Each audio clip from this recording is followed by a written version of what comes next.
Brother, do you think we have a difference between a wealthy person and a rich person? Yeah, there is a difference between wealth and riches. There's a huge difference. Wealth is not riches actually has to do with money. Okay. Having a lot of money, even if you have it short term, like for example, you can be rich for the night, you can be rich for the week, you can be rich for the month. I've heard like this: the richest man in USA or in South Africa or in Uganda today. Tomorrow, then there's somebody else. The richest man is here. Yeah. So it's all about how much you have. Okay. Riches and the riches are oftentimes very temporary, but wealth is all about net. It's about your investments. So investments usually bring wealth, right? And wealth is transferable. Wealth is long term. Wealth is more stable than riches. Well, even though some people they use these words interchangeably, but being rich is all about basically what you have, your buying power and ability to spend. But riches really, wealth has nothing to do with that. It's all about you being able to have a certain net, right? Whether you can have, you might not even have physical money, but wealthy in terms of assets and investments. So that's what it is. Okay.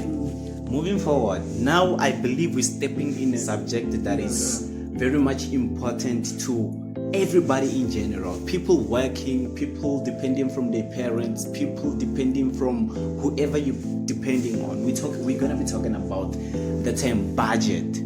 Budget, okay? I used to be this person who never planned my wages. Okay. So most of the time I'd always short money for something and I could not understand why. Like for an instance, I earned 50 rand and I thought in my mind this money I'll be able to spend it for everything and I'll be left with 5 rand. But then at the end of the day, I'm like, I still shot 20 rand. You know what I'm saying? So, can you please tell us about the importance of budgeting? Budget is important. Look, if budget was not important, I don't think that, every year our government will be giving us budget speech and whatnot. The family meeting, right? Exactly. So it's very important to budget. Budget is actually a financial forecast for a certain period. Whether if it's for a month, you have a financial forecast for the month to say that if I'm earning 10,000 rand, then this is for rent or levies, this is for transport, this is for one, this is for that. It's very important because it gives you peace of mind. It gives you more like a clear picture of how your month looks like. So you don't overspend. It prevents overspending. It prevents wastage as well. And because what the enemy of budget is actually a bad financial or spending behavior. Right? Oftentimes, even if we do budget, sometimes we end up buying things that you don't even need outside of your budget. So beyond budget is behavior. Beyond budget is behavior. I've been through that. You can have a budget, but can you stick to a budget? So that's a different story. Having a budget and sticking to a budget. So some people they do budget, but they don't stick to it. Okay. So it's all about being able to stick to your budget when you have it. Okay. What is actually a budget? The term budget. What is a budget? Budget is planning how to spend. It's a plan of how you are going to spend or distribute your finances. Simple as that. Thank you, brother. So most of us black people, I'm not trying to sound racist or anything. This is what it is, guys. It is what it is. Most of us black people, we don't believe in investing for retirement. I've seriously never heard of most of blacks talking about investing for retirement. Okay, most of the time we mostly rely on the UIF or savings package. Can you please educate us a little about retirement budget? Retirement is very important because we are growing old. All of us are growing old. Everybody. And when you're older, you need medication, you need a lot of other things, and you have a lot of responsibilities as well that you might perhaps need to take care of. So it's very irresponsible of us to not have retirement plans, retirement annuities, and investments, right? And so, as in the black culture, yes, it's very true. A lot of people do not think about retirement, and also it has to do with the way we are raised. We don't. It's not conversation that we have in our families. We rather wait for pension and whatnot, and that will not give you the life that you might have pension, but it will not really afford you the life that you might want to live. Yeah. So, and retirement should be seen as the time where you want to rest, you want to live, you want to enjoy your last years on earth. You've been working all your life, so it's time for you to actually enjoy and relax and have fun, and maybe take care of your grandchildren and whatnot. So you need money for that. And hey folks, retirement is not only for 70 plus age people. I've heard a lot of people, they retire on their 40s. Some people, they even retire on their 30s. You know what I'm saying? Like, it's more of like somebody saved enough money for their retirement. Let me just say you're 18 and you were fortunate enough to earning much money by the age of 18, and you saved enough money. By the time you're 35 years old, you have about, let me just say, 25 billion rand. You could like retire and live the life you want without even working, or maybe there's something that is making money for you while you're sleeping. Okay. I was just emphasizing on what you said. That's true. Early retirement is, but it is not possible if you don't really plan for it. You plan for it. You know, when you open, like, let's say if you consult your financial advisors and whatever, and you want to plan your retirement, obviously you have to set a goal. The question is, when do you want to retire? So it starts with a goal. Now to say that, okay, I want to retire at the age of 50 or 60 or whatever. Then the question is, when you retire, how much money do you think will be enough? Will be enough for you to retire. Then if you say, okay, when I retire, I need 10 million. Then now we decide, okay, fine, you're 25 maybe. Then we say, okay, maybe I left with 25 years. So how much money do you need to be investing now per month or per annum in order for you to be able to have 10 million at the age of 50 or at the age of 60 or whatever. So it's all about actually having a clear picture. So first of all, have a clear picture. When do you want to retire? How much do you want to have when you retire?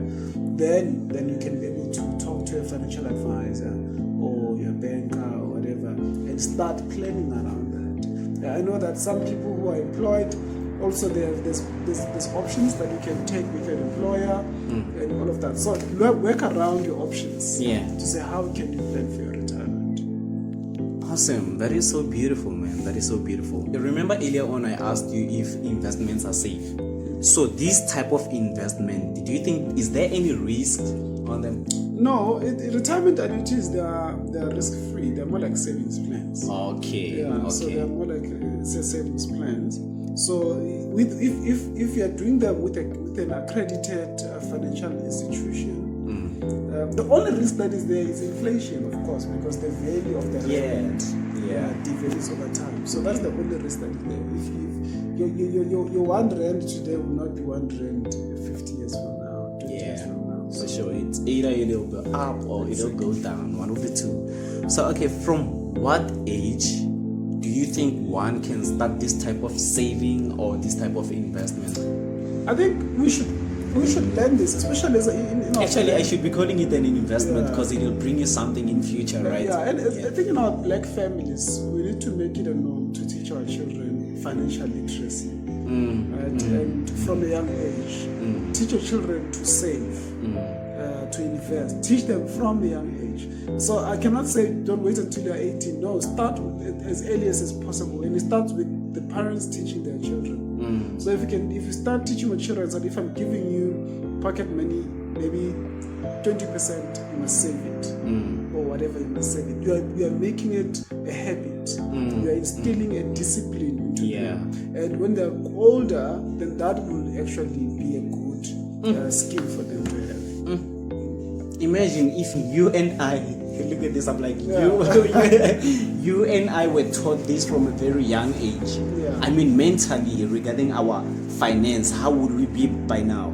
Probably we could have saved enough, or maybe we would be still in this mental set of like would be very far. Good saving, Would yeah. be very far in your life. Yeah, for sure.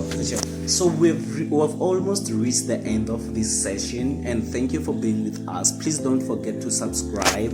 And yeah, let me just ask him one last question, then we're done, okay? With how the pandemic has affected almost everyone, and I mean all around the world, this COVID-19 has affected almost everybody, or probably on a scale of 10, it has affected 9.8% of everybody all around the world, okay?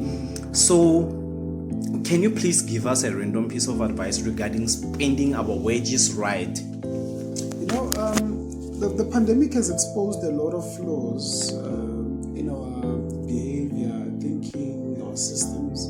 So everyone has been affected in one way or another, right? And the effects of the COVID-19 pandemic, they are not only financial or economic, but they're emotional, they're mental, and there are many other ways that it's affected us. A whole lot. So yes, a lot of people were out of jobs. Some people have lost pays, paid less money, and all of that because of the pandemic. Businesses lost profit, so it has affected us. And the best thing to do is to live within our means. That's the first thing I would advise. Live within your means. If maybe before you were employed, or before maybe you used to earn a certain amount, you used to live a certain standard. But then because you are affected by a pandemic, then you are earning less, then adjust. You know, adjust. Live within your means. It's always important. Don't try to live a certain life that you cannot be able to afford.